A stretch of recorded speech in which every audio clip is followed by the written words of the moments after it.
Shalom, kita jumpa kembali dalam Renungan Goshen Mata.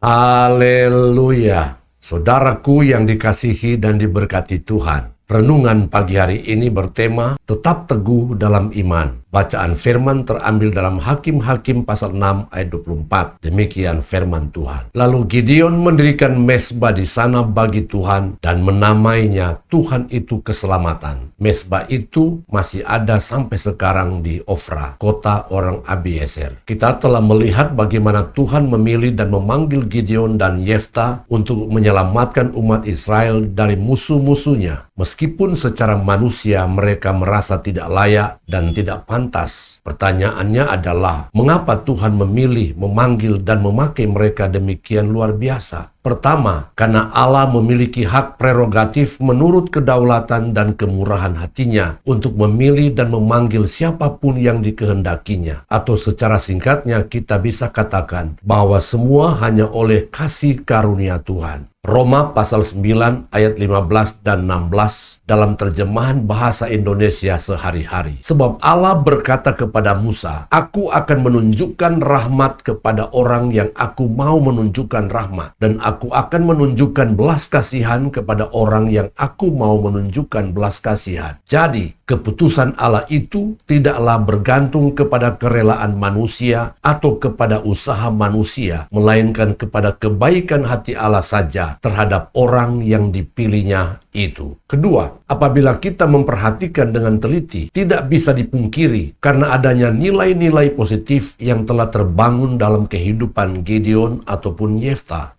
Yaitu, sekalipun orang tua atau keluarganya Gideon sendiri telah menyimpang dari iman mereka dan telah menyembah Baal, bahkan telah membuat sendiri patung-patung berhala, tetapi Gideon sendiri tetap teguh dan kokoh dalam imannya kepada Allah Jehovah. Dari mana kita bisa menyimpulkan seperti itu? Coba kita perhatikan, kunjungan malaikat Tuhan saja tidaklah langsung dengan gampang dipercaya. Kemudian responnya terhadap panggilan Tuhan yang dilakukannya pertama kali adalah mendirikan mezbah dan menamainya Tuhanlah keselamatan. Demikian juga dengan Yefta. Ketika ia menyetujui dan bersedia untuk menjadi panglima tentara Israel, sebagaimana yang dikehendaki oleh tua-tua Israel, maka yang pertama sekali ia lakukan adalah membawa semua perkara itu ke hadapan Tuhan di Mizpah. Dan juga masih sangat diingatnya sejarah perjalanan umat Israel dengan kehadiran Tuhan yang sangat nyata. Padahal dalam ayat-ayat sebelumnya telah dituliskan bahwa semua orang yang seangkatan Yosua